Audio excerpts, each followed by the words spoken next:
सिद्धेभ्यः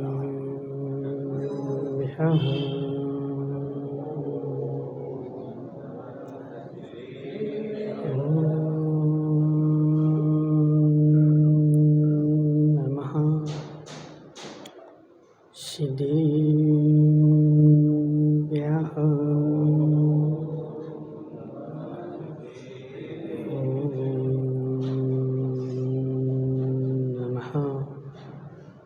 सिद्धेभ्यः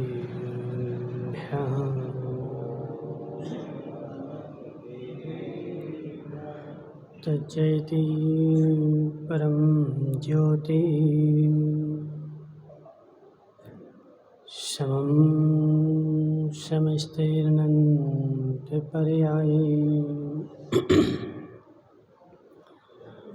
दर्पणं तलविशकला प्रतिफलति पदार्थमालिका यत्र नमो हरिहन्ताणं नमो सिद्धाणं नमो ऐरियाणं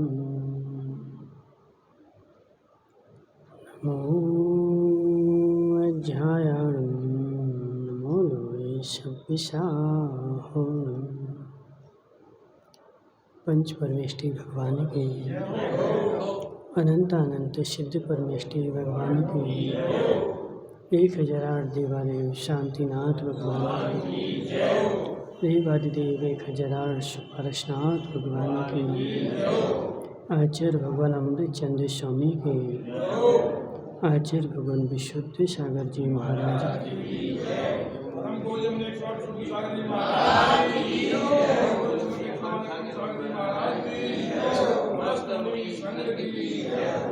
मनीषियों तीर्थंकर भगवान की दिव्य देशना श्यालवाद वाणिज्य बंद हो। आचार्य भगवान अमृत चंद्र स्वामी पुरुषार्थ सिद्धिउपाय ग्रंथ में समाधि का वर्णन करते हुए समझा रहे हैं कि हे जीव, जो समाधि है वो एक कल्याण का मार्ग है। समाधि आत्मघात नहीं है। आत्मघात में कसाई की अधिकता होती है और समाधि में विशुद्धि की अधिकता होती है। जहाँ विशुद्धि बड़ी हो और कसाय घटा हो, वहाँ पर हमारी साधना है, समाधि है, संलेखना है, धर्म प्रभावना है। और जहाँ कसाय बड़ी हो और विशुद्धि घटी हो, वहाँ पे धर्मचंद शास्त्री असमाधि है, धर्म की अप्रभावना है और वहाँ पर तुम्हारी नीच गति है। इसलिए हे जीव, आचार्य भगवान कुंद कुंद स्वामी कहते हैं कि आधिधम कादब्बम जम शक्कई परधम कादब्बम आधिद परहिदादो जम शक्कई सुट्ठु कादब्बम। हे जीव, सबसे पहले आत्मा का हित करना चाहिए। जम शक्कई परदर्पम, यदि शक्ति हो तो पर का भी हित करना चाहिए। और आत्मा के हित में और पर के हित में से यदि चुनना पड़े तो फिर आत्मा का हित करना चाहिए। महेंद्र कुमार जी सुनहरे वाले, समझो मेरी बात। तुम्हारी दुकान पर ग्राहक आया और ग्राहक ने कोई सामान मांगा, अब तुम क्या करोगे? बोलो ना। सामान दोगे कि आत्मा का हित करोगे?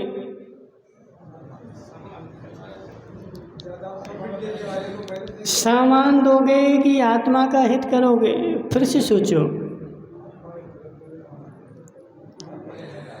सामान दोगे कि आत्मा का हित करोगे? महावीर भाई पराणा, तुम्हारी काहे की दुकान है? तुम तो नेता हो। और कौन है दुकानदार? संजय भाई, तुम्हारी दुकान पर ग्राहक आया, उसने फ्लैक्स छपवाया। पहले फ्लैक्स छापोगे कि आत्मा का हित करोगे?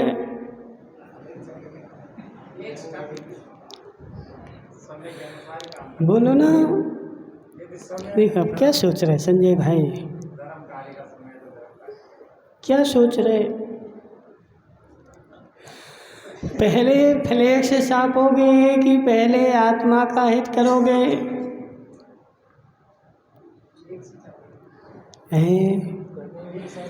कुछ नहीं बोलोगे? कौन बताएगा? बोलो। दिनेश भाई, तुम्हारी दुकान में ग्राहक आया, उसने मोटर पार्ट्स मांगा, पहले क्या करोगे? सामान। आत्मा का हित नहीं करोगे? नीरज भाई, पहले क्या करोगे?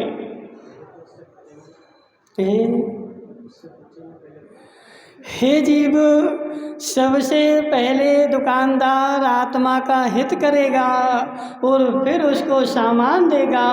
यदि आत्मा का हित हो रहा हो तो ग्राहक को भगा देगा, हमें सामान नहीं बेचना। मोहनलाल जी चमरिया, बर्तन की दुकान है तुम्हारी। अब बर्तन की दुकान, तुम्हारे यहाँ एक कढ़ाई लेने आया, तुमने कढ़ाई को तराजू के ऊपर रख के उसको बताया कि 120 रुपये की कढ़ाई है, और उसने बोला कि 60 रुपये में देना हो तो दे दो। क्या करोगे? क्यों नहीं दोगे? महाराज, मेरी आत्मा का हित नहीं हो रहा उसमें। दुकान पर जो बैठे ना, वह आमदनी ही आत्मा का हित है। महेंद्र भाई, पहले आत्मा का हित करोगे कि सामान दोगे?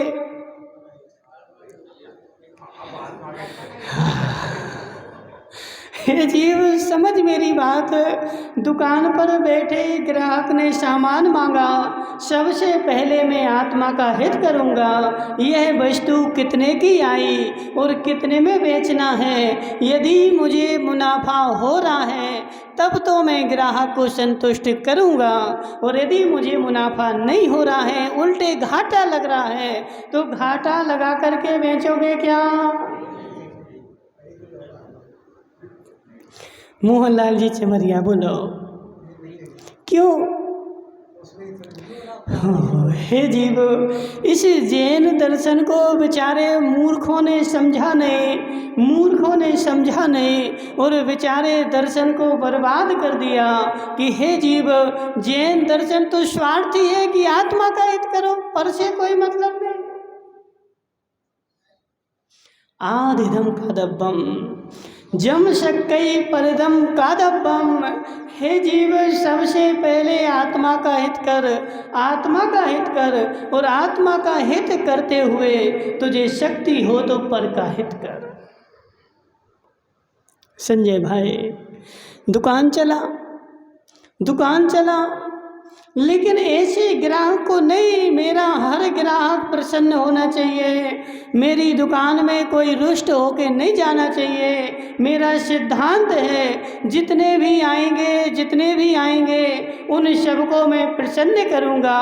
तो हे संजय भाई, तुझे चौराहे पर हरिश्चंद्र के जैसे बिकना पड़ेगा। हे जीव, आदिदम कादब्बम, सबसे पहले आत्मा का हित कर, सबसे पहले आत्मा का हित कर, और आत्मा का हित छोड़ करके पर का हित करेगा। हे नवरत्न टोंगिया, आचार्य भगवान कुंद स्वामी को जान। अब वो नवरत्न टोंगिया क्या बोलता, बोले महाराज, सब संसार को प्रसन्न कर दो। संजय भाई, इस नवरत्न टोंगिया का सिद्धांत क्या है पता है तुम्हें? इसका सिद्धांत पता है? महाराज, सबको प्रसन्न करो, कोई भी नाराज नहीं होना चाहिए। जो भी हो पूरे संसार को प्रसन्न करो। हे जीव, संसार प्रसन्न नहीं होगा और उसको प्रसन्न करने में तू लग जाएगा, तेरी नियम से दुर्गति हो जाएगी। संजय भाई, भगवान महावीर स्वामी किस किस को प्रसन्न करने गए? भगवान महावीर स्वामी किस किस को प्रसन्न करने गए कि आज माँ पद्मचंद जी पराणा वाले आए हैं, चलो इनके मन की सुना दो। कल महावीर पराणा वाले आएंगे, चलो इनके मन की सुना दो। परसों धर्मचंद जी शास्त्री आएंगे तो इनके मन की सुना दो। और जहाँ जहाँ समवसरण जाएगा और वहाँ के लोग जैसे जैसे होंगे उन सब के मन की सुनाऊंगा तो सब प्रसन्न हो जाएंगे। नीरज भाई ऐसे किया कि नहीं? कैसा किया? हे जीव, वस्तु स्वरूप जो है सो है और जैसा है वैसा है और वैसा ही रहेगा। और जब भी तेरा कल्याण होगा तो इस स्वरूप के अनुसार ही होगा।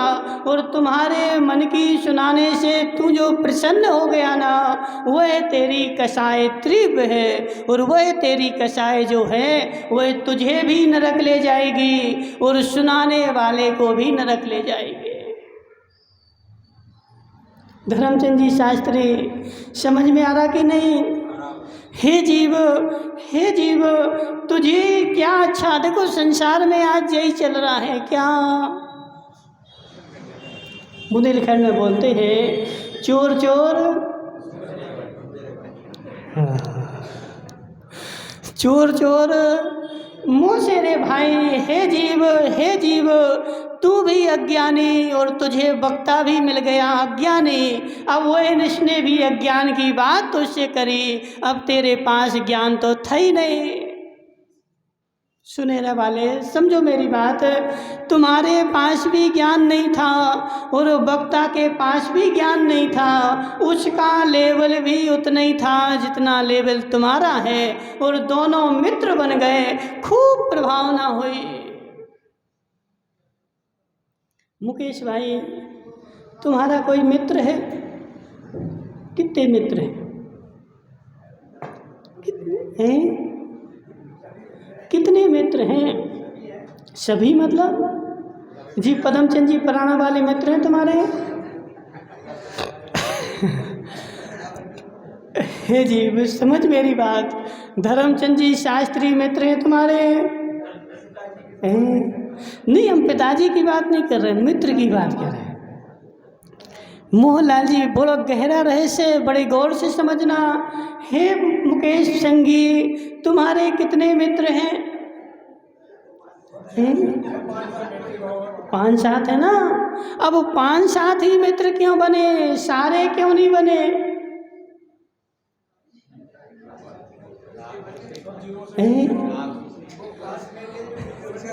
हे जीव समझ मेरी बात, मेरी कसाय जिस जिस कैटेगरी की है, सामने वाले की कसाय उसी कैटेगरी की होगी तो वह मेरा मित्र बन जाएगा।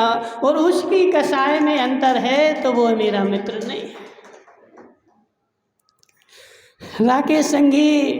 राकेश संगी समझ मेरी बात, मेरा पक्ष जो लेगा वह मेरे जैसा ही होगा, मेरी कैटेगरी का ही होगा। उसकी बुद्धि भी उतनी होगी जितनी मेरी है तो मैं उसका घनिष्ठ मित्र। यदि उसकी बुद्धि ज़्यादा हो गई तो अब मित्रता चलने वाली नहीं है।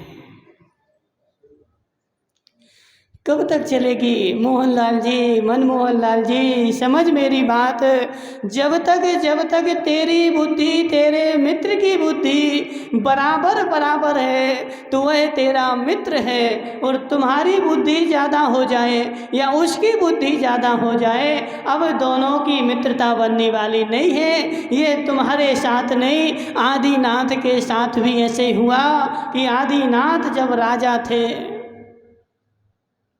सारे आसपास के राजाओं से मित्रता थी। और जब दीक्षा लेने गए तो मुकेश भाई बने था 4000 राजा आदिनाथ के साथ में चल दिए। किसके लिए? क्यों ली दीक्षा? नवरत्न भाई बड़े गौर से समझे, देखो गौर से समझे तभी विवेक आएगा। वो बोले महाराज हमारे पास तो विवेक नहीं है। हे जीव, हे जीव, विशुद्धि बढ़ाएगा तो क्षयोपशम बढ़ेगा, और अशुद्धि बढ़ाएगा तो क्षयोपशम घटेगा। इसलिए सारा पुरुषार्थ लोगों को प्रसन्न करने का छोड़ करके विशुद्धि बढ़ाने का कर। संजय भाई सत्य कि नहीं? कुछ गड़बड़ हो तो बता देना। संजय भाई क्या करना चाहिए? सारे निभाई के लोगों को प्रसन्न करना चाहिए या अपनी विशुद्धि बढ़ाना चाहिए? जोर से बोला।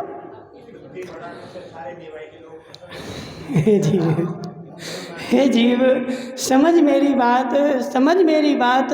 आदिनाथ भगवान दीक्षा लेने के लिए गए और 4000 राजा उनके साथ में चले गए, दीक्षा भी ले ली, लेकिन वह दीक्षा लेने के लिए नहीं गए थे, मित्रता निभाने के लिए गए थे। कपड़े भी उतार दिए, मेरे मित्र ने उतारे ना। संजय भाई मेरे मित्र ने उतारे, इसलिए मैं भी उतार दूंगा। मैं मित्रता अच्छे से निभाऊंगा। जब घर में निभाई तो यहाँ भी निभाऊंगा।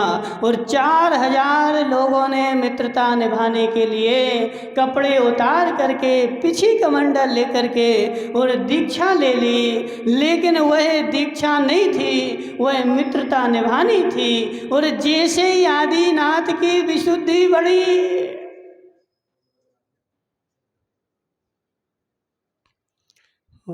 सारे मित्र बेचारे, ज्ञानचंद जी विचार है, ज्ञानचंद जी विचार है, बेचारा वो सोच रहा है। महाराज ज्ञानचंद जी समझ मेरी बात। नग्गो ही मोक्ष मग्गो शेषाओ मज्ञा सब्बे। आचार्य भगवान कहते हैं कि नग्नता ही मोक्ष मार्ग है और सब उन मार्ग है। आज समझो तब भी वही है, और अनंत काल बाद समझेगा तब भी वही है। समझो मेरी बात, आज समझ जाओ धर्मचंद जी शास्त्री, तब भी मार्ग वही है, और अनंत काल बाद समझेगा तब भी मार्ग वही रहेगा। मार्ग बदलने वाला नहीं है। मित्रता का मार्ग भिन्न है और मोक्ष मार्ग का मार्ग भिन्न है। अब मोक्ष मार्ग में लग करके यदि तू मित्रता निभाएगा तो नरक और निगोद में जाएगा।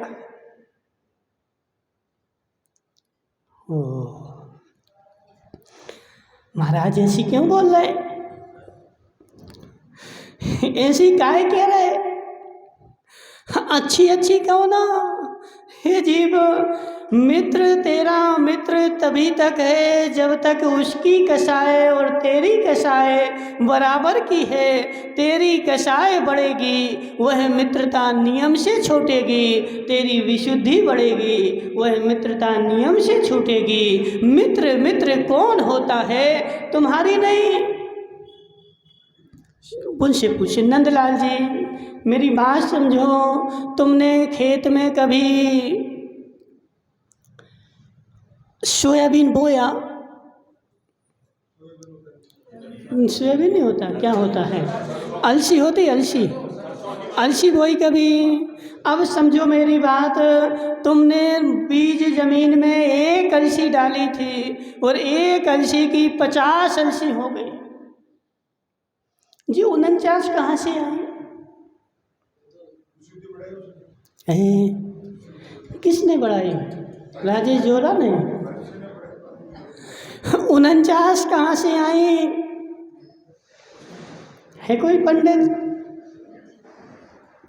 क्योंकि जैन धर्म का सिद्धांत है, नेवा सतो जन्म सतो न नाशो, दीप स्तमो पुद्गल भाव तोस्ती। असत का उत्पाद नहीं होता और सत का विनाश नहीं होता। डाली एक थी, 49 कहाँ से आई? संजय भाई प्रेस वाले, तुमने डाली क्या 49? कहाँ से आई?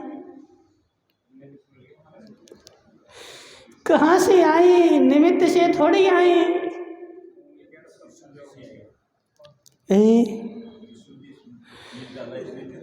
तुम्हारी विशुद्धि बढ़ी ना कि अलसी की विशुद्धि बढ़ी?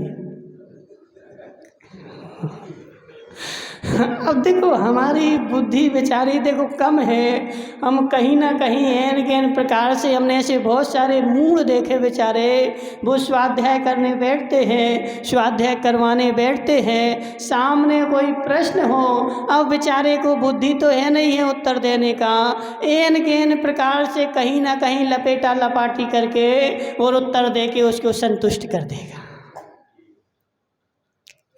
ऐसे हे जीव 49 कहाँ से आई नवरतन टोंगिया?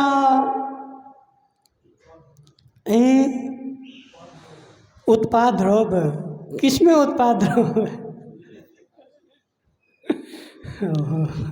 हे भाई नवरतन, जब तक तुम यह व्यवस्था नहीं समझेगा तब तक तेरी विशुद्धि नहीं बढ़ेगी और तुम लोगों को प्रसन्न करने में ही लगा रहेगा।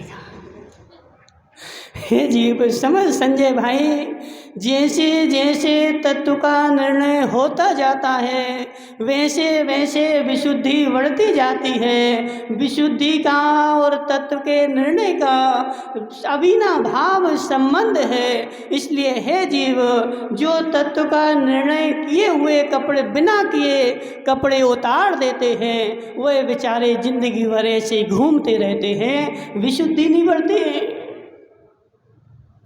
कभी मकान बनाएंगे, कभी मंदिर बनाएंगे, कभी रोड बनाएंगे, कभी कुछ बनाएंगे और बेचारे सारा जीवन उसी में निकल जाएगा, लेकिन चैतन्य का भवन कभी नहीं बना पाएंगे। क्यों? क्यों महावीर भाई पराना वाले? महाराज महाराज मेरी बात सुनो। ईंट चूने के मकान तो मिट्टी से बनते हैं और मिट्टी दिखती है, उसको बनाने के लिए तो ईंट पे ईंट रखना है, लेकिन चैतन्य का भवन विशुद्धि से बनता है और वह विशुद्धि तत्व का निर्णय करने से बढ़ती है। इसलिए नवरतन भाई थोड़ा विवेक जगाओ, विवेक जगाओ, विशुद्धि बढ़ाओ। क्या करना है? हाँ। संजय भाई कहीं दुकान पे मिलती हो तो इसको पता बता देना। तुम्हारी प्रेस पे तो मिलती होगी ना 2-4 किलो विशुद्धि। तो यहाँ तो लेने आते ही नहीं ना, यहाँ तो बेचने आते हैं, लेने थोड़ी आते हैं। महाराज से लेने थोड़ी आते हैं, महाराज को तो देने आते हैं। महाराज हमारी ऐसी ऐसी सलाह मानो। वो त्रिलोकचंद जी आएगा, महाराज तुम्हें तो ये मान नहीं पड़ेगा हमारे। हे त्रिलोकचंद जी, पिताजी की नहीं मानी तुम्हारी क्या मानेंगे? हे जीव समझ जरा संजय भाई, संजय भाई यही अशुद्धि है, यही मेरे भाव कलुषित हैं कि महाराज की सुननी चाहिए, बेचारा सुनेगा नहीं, महाराज को सुनाने जाएगा महाराज ऐसा, महाराज ऐसा, महाराज ऐसा, और तुम्हें सुनना ही पड़ेगा। बेचारे आ गए तुम्हारी निभाई में, सुना दो। क्या नाम टोंगिया जी, तुम्हारी निभाई में आ गए, सुना दो जितना सुनाना हो, फिर क्या किसको सुनाओगे? तो हे जीव समझ मेरी बात, जितनी जितनी विशुद्धि बढ़ेगी उतना उतना जितना जितना तत्व का निर्णय करोगे उतनी उतनी विशुद्धि बढ़ेगी, और जितनी जितनी विशुद्धि बढ़ेगी उतना उतना तुम्हारा चैतन्य का महल बनेगा, और चैतन्य का महल बनेगा तुम्हें मोक्ष मार्ग पर जाऊंगा, और तुम अपनी अपनी सुनाते रहोगे और मन की करते रहोगे। हे जीव समझ मेरी बात, आज तक तूने जितने प्रवचन सुने ज्ञानचंद जी, उस सारे प्रवचनों में ज्ञानचंद जी की प्रशंसा की गई। क्यों? देखो ज्ञानचंद जी करोड़पति आदमी, ज्ञानचंद जी कितने त्यागी वृत्ति, रात में पानी भी नहीं पीते। हे जीव, तुम्हारी प्रशंसा तब तुम प्रशंसनीय होगे जब तुम्हारा अंदर का मन बोल दे कि मैं प्रशंसनीय हूँ। बाहर की प्रशंसा से फूल जाएगा तो फूट जाएगा।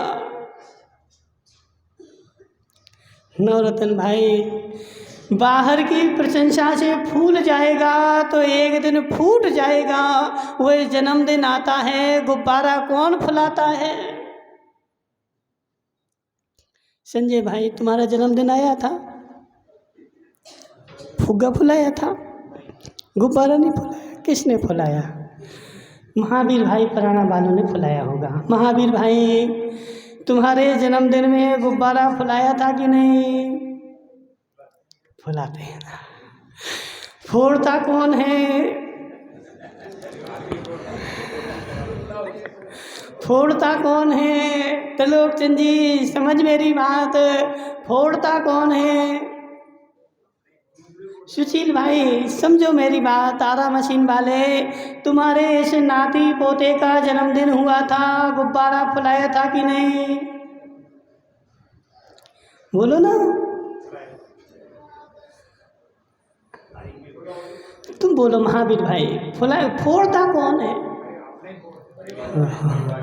जिसने फुलाया है वही फोड़ता है। ऐसे है नवरत्न टोंगिया, तुझे वही फुलाएगा और वही फोड़ेगा। इसलिए फुलाने वालों से दूर रहना। जो तुम्हें फुलाने लगे समझ लेना कि अब यह फोड़ने वाला है। जब तक नहीं फूला था, देखो संजय भाई, हंसने की बात नहीं, निर्णय करो। सत्य नहीं है क्या? धर्मचंद जी शास्त्री, सत्य नहीं है क्या? संसार में जो फुलाता है वही फोड़ता है, जो फुलाता है वही फोड़ता है। और जब तक नहीं फूला था तब तक वह गुब्बारा सुरक्षित था, पैकेट में बंद था। और जैसे ही फूला बेचारे को फूटना पड़ेगा। हे जीव, मैंने ऐसा देखा, एक वहाँ अर्थुना में चतुर्मास था और वहाँ रोज जंगल जाते थे।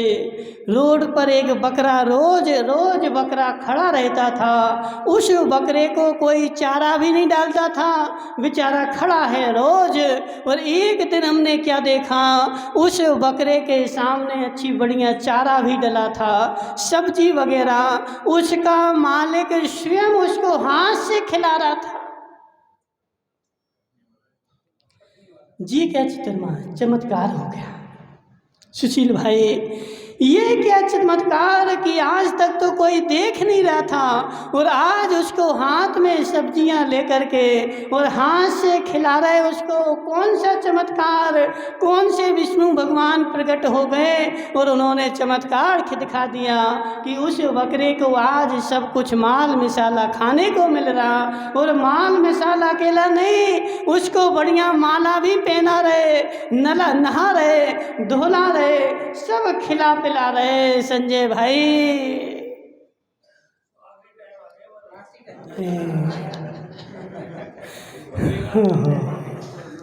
हे जीव समझ मेरी बात। हे बकरे समझ मेरी बात। उस बकरे को माला पहनाई गई, थोड़ी देर बाद उसको काट करके अलग कर दिया जाएगा। ऐसे हे संजय भाई, तुम्हें भी माला पहनाई थी? नहीं पहनाई थी, माला नहीं पहनाई थी। ससुराल में घोड़े पे बैठ के गए थे तो माला नहीं पहनाई थी।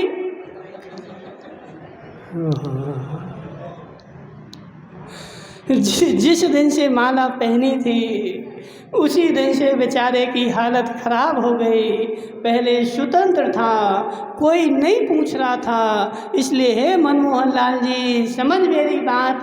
जहाँ संसार में तुझे लोग फुलाने लगे, तेरी प्रशंसा करने लगे, तुम्हें माला पहनाने लगे, समझ लेना मैं बलि का बकरा बन गया।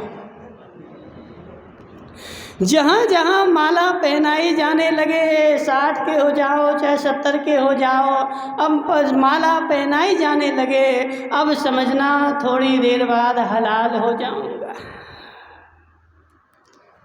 इसलिए हे नवरत्न टोंगिया, मेरी बात समझ। यदि मेरी बातों को अपनी गांठ में बांध लेगा तो तेरा जीवन सुखी हो जाएगा और संसार को प्रसन्न करने में लगा रहेगा तो तू स्वयं मां प्रसन्न हो जाएगा। हे जीव नवरत्न भाई, सारा निभाई तुझे फुलाएगा। क्या शंभूनाथ जी, तुम देखो लेट आते हो। हाँ, आधा क्या 9:30 बज गया, पूरा हो गया। शंभूनाथ जी, हमारी बात समझ। बकरे को हलाल कौन करता है? कसाई कब करता है?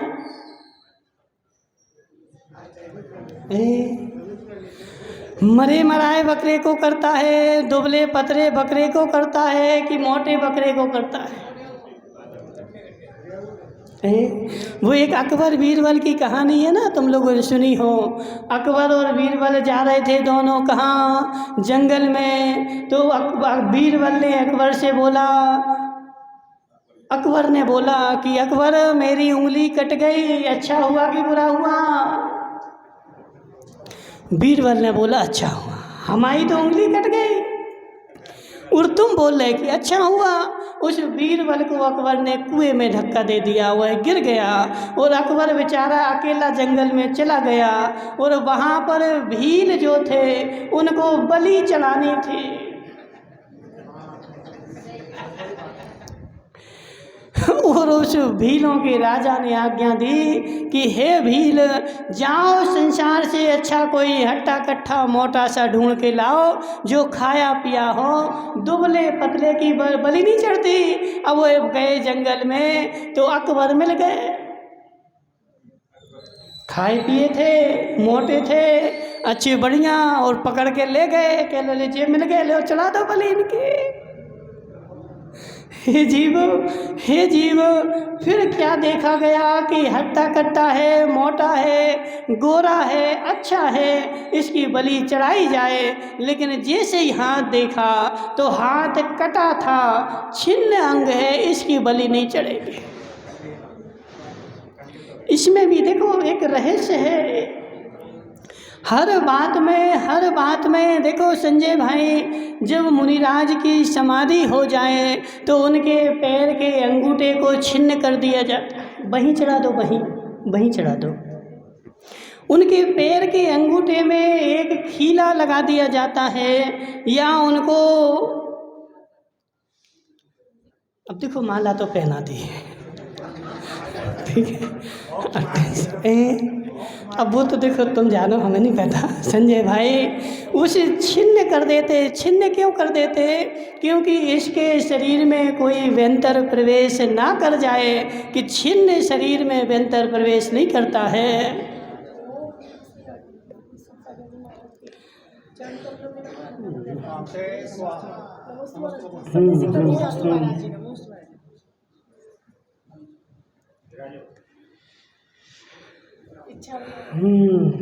समझ मेरी बात।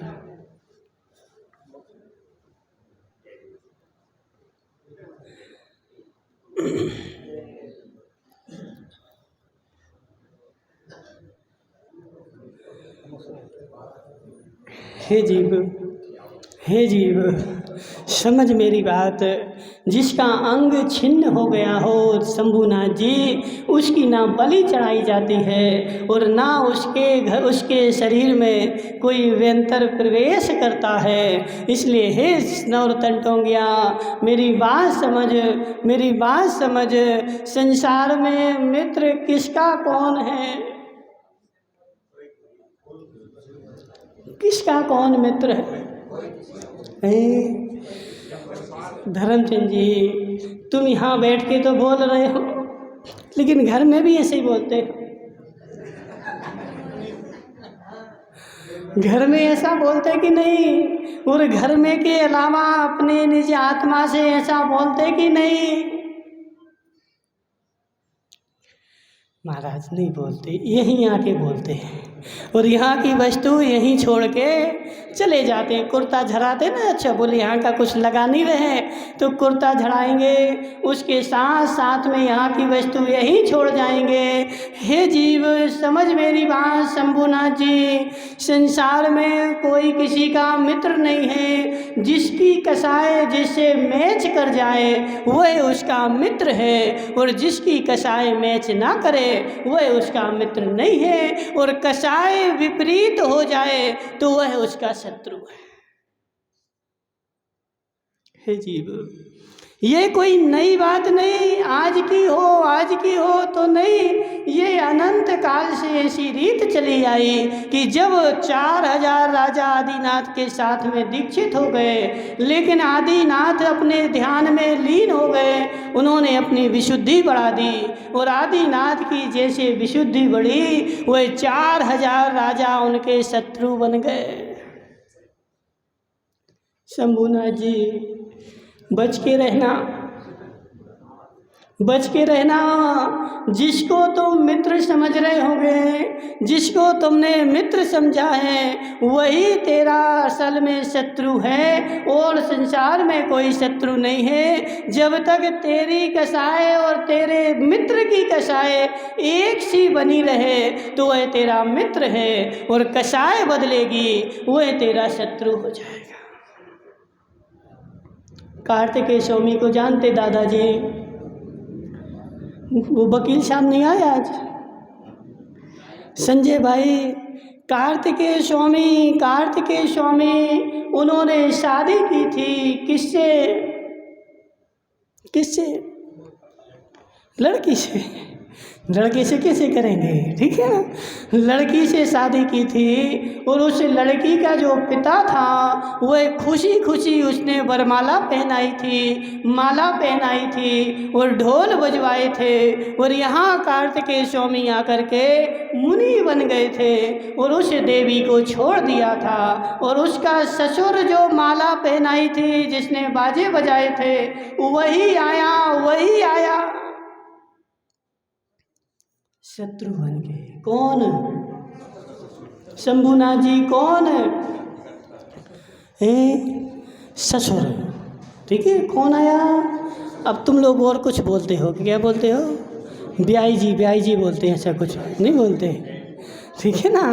वही देखो धर्मचंद जी शास्त्री, वही ससुर आया जिसने अपनी बेटी दी थी और मंगल गीत गाए थे, मेरा जमाई हजारों वर्षों तक जिए। और वह जब कार्तिकेय स्वामी की कसाय घट गई, 6वें 7वें गुलिस्तान में चले गए, और उस ससुर की बेचारे की कसाई मिथ्या दृष्टि की थी। जब दोनों मिथ्या दृष्टि थे,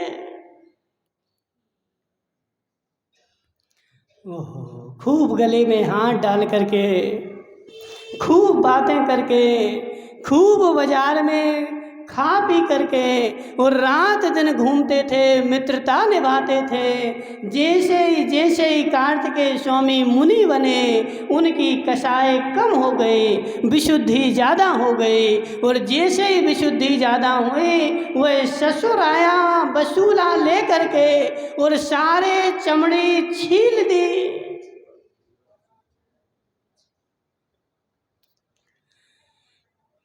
शंभुनाथ जी भरोसे में नहीं रहना, वो ससुर ही आएगा छीलने के लिए, ससुर ही आएगा छीलने के लिए। भरोसे में नहीं रहना कि यह ससुर मेरा हितैषी है। हे जीव, यह ससुर मेरा हितैषी है। उस ससुर ने तुम्हारे गले में ठेंगोर बांध दिया, अब रहो घर में। संजय भाई सत्य है कि नहीं? सत्य है कि नहीं? हे जीव, जिसको तू अपना हितैषी मान रहा है वही तेरा शत्रु है। कार्तिकेय स्वामी के ससुर ने क्रोधवश कि इसकी विशुद्धि बड़ी कैसे, यह मुनि बना क्यों, यह मेरे साथ क्यों नहीं रहा, मेरी देवी के साथ क्यों नहीं रहा, मेरी बेटी को इसने खुश क्यों नहीं किया, यह मुनि बन गया। वह बसूला लेकर के आया, जैसे लकड़ी की छाल छीलते हैं ऐसे उसने पूरी खाल छील के फेंक दी विष्णु भाई। खून के फुब्बारे छूट गए। धर्मचंद जी शास्त्री, खून के फुब्बारे छूट गए। किसने छीला, क्यों छीला, क्या दोष किया था कार्तिकेय स्वामी ने, क्या दोष किया था। तो बेटी को छोड़ना अच्छा है कि बुरा है।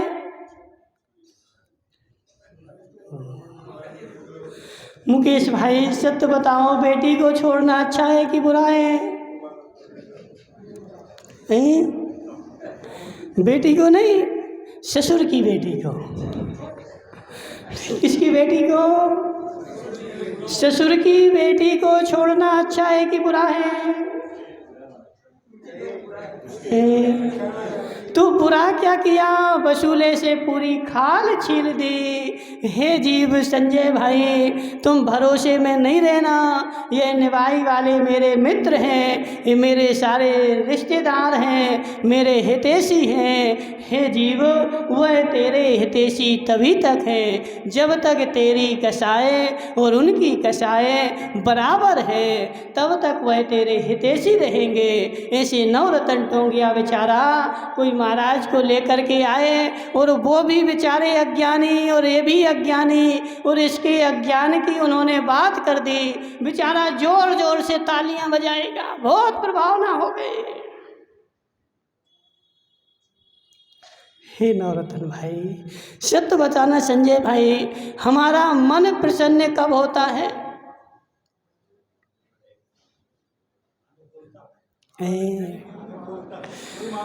हमारा मन प्रसन्न कब होता है?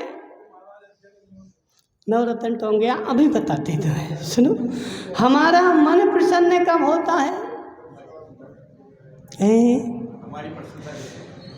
हमारे मन की हो जाए।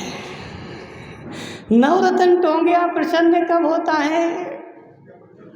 जब इसके मन की हो जाए, और इसके मन की नहीं होगी तो बेचारा रूठ जाएगा, फूल जाएगा, और इसके मन की जो महाराज कर देंगे यह बेचारा प्रसन्न हो जाएगा। आनंद आ गया। संजय भाई, किसका आनंद आया? किसका आनंद आया? आत्मा का।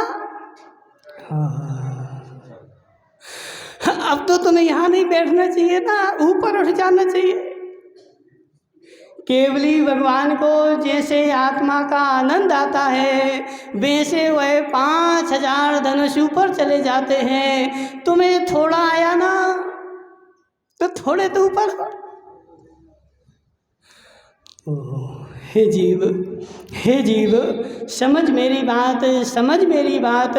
आज तक तू क्या मानता रहा कि जिस बात से संसार प्रसन्न हो जाए वह बात सुनाना धर्म की प्रभावना है, लोगों को प्रसन्न करना धर्म की प्रभावना है।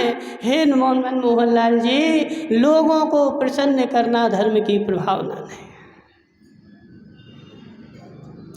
निज आत्मा को प्रसन्न करना धर्म की प्रभावना है। निज आत्मा में लीन होना धर्म की प्रभावना है। मुनिराज श्रावक को देखें, बेचारे मुनिराज की दुर्गति है, और श्रावक मुनिराज को देखे तो श्रावक की सदगति है। शंभुनाथ जी, क्या बोला हमने? क्या बोला हमने? मुनिराज श्रावक को देखें, उनके संयम का घात है, और श्रावक मुनिराज को देखे तो उसके संयम का विकास है। विकास करना है कि विनाश करना है? धर्मचंद जी शास्त्री, धर्म विकास करना है कि विनाश करना है? ओह हे जीव, हे जीव, मुनिराज श्रावक को प्रसन्न करें तो मुनिराज के विनाश है, और श्रावक मुनिराज को प्रसन्न करें तो श्रावक का विकास है। और जो सच्चे मुनिराज होंगे वो ना नोटों से प्रसन्न होंगे, ना वोटों से प्रसन्न होंगे, ना तुम्हारी प्रशंसा से प्रसन्न होंगे। तुम संयम लोगे तो प्रसन्न होंगे। शंभुनाथ जी मुनिराज की देखो, आचार्य भगवान विद्यासागर जी महाराज, एक बार किसी ने उनसे प्रश्न किया, महाराज तुम राजस्थान में दीक्षा हुई, तुम राजस्थान में क्यों नहीं जाते?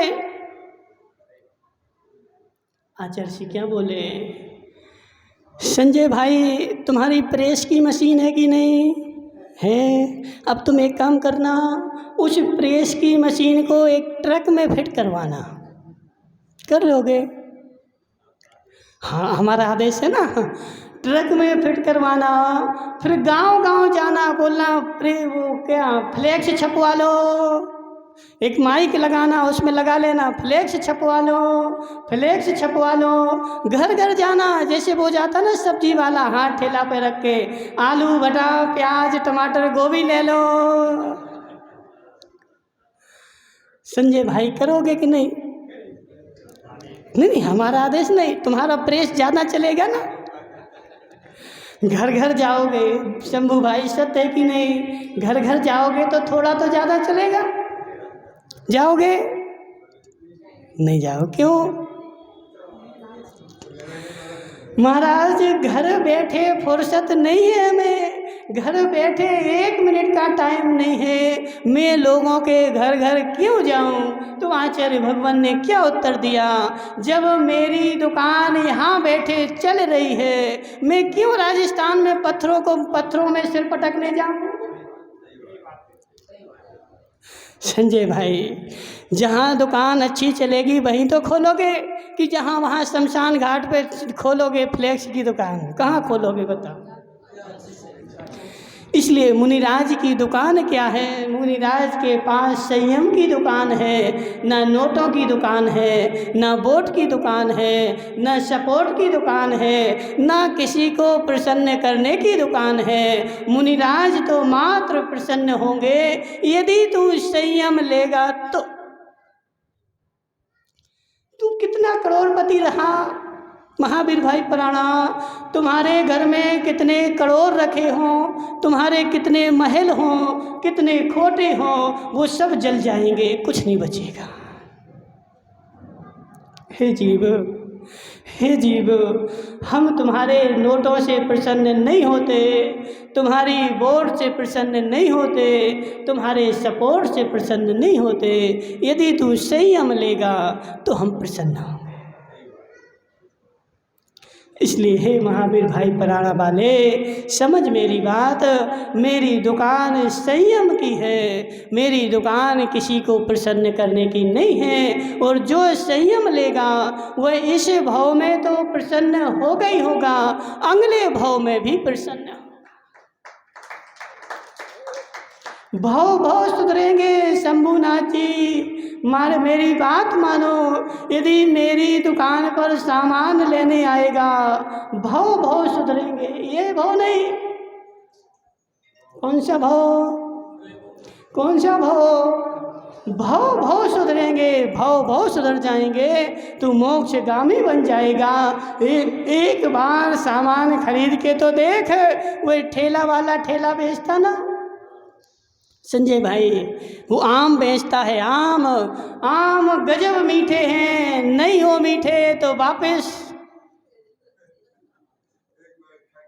एक बार चक्के तो देखो, आम मीठे आम है। नेमी क्या नाम, नेमी चंद जी सरस वाले, बहुत मीठे आम है, बहुत मीठे आम है। मीठे आम नहीं हो तो वापस।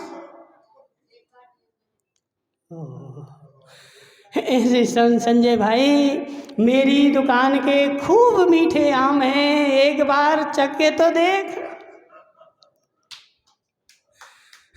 अब बेचारा चखना ही नहीं चाहता, हम क्या करें। हे जीव, आम मीठे हैं, आम मीठे हैं, एक बार चखने की आवश्यकता है। ऐसे संयम का आम खूब मीठा है, खूब मीठा है। और वह चखेगा वही जिसकी काल लब्धि निकट आ गई हो। संजय भाई, सत्य है कि नहीं? जोर से बोलो। चखेगा वही जिसकी काल लब्धि निकट आ गई होगी। और जिस बेचारे को मरीचि के जैसे अनंत काल संसार में भटकना होगा, वह चखेगा नहीं, दूर से ही छोड़ के चला जाएगा। यहाँ तो कोई आनंद नहीं, चलो वहाँ भीड़ लगी है, वहाँ तालियां बजती हैं, वहाँ सबकी प्रशंसा होती है। यहाँ तो आज तक महीना भर हो गया कोई को माला नहीं पहनाई, कैसे महाराज हैं ये? संजय भाई, समझ मेरी बात। ऐसी लोग बातें करते, हमने कानों से सुना। बोले महाराज 1.5 महीना हो गए, आज तक जीवन नहीं हुआ, कैसा चतुर्मास चल रहा है? आज तक किसी को माला नहीं पहनाई गई।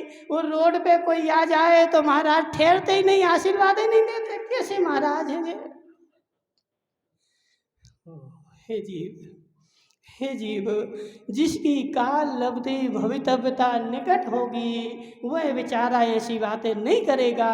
और जिसको संसार में भटकना होगा, वो ऐसी बातें करेगा। क्योंकि ऐसी बातें नहीं करेगा तो संसार में कैसे भटकेगा?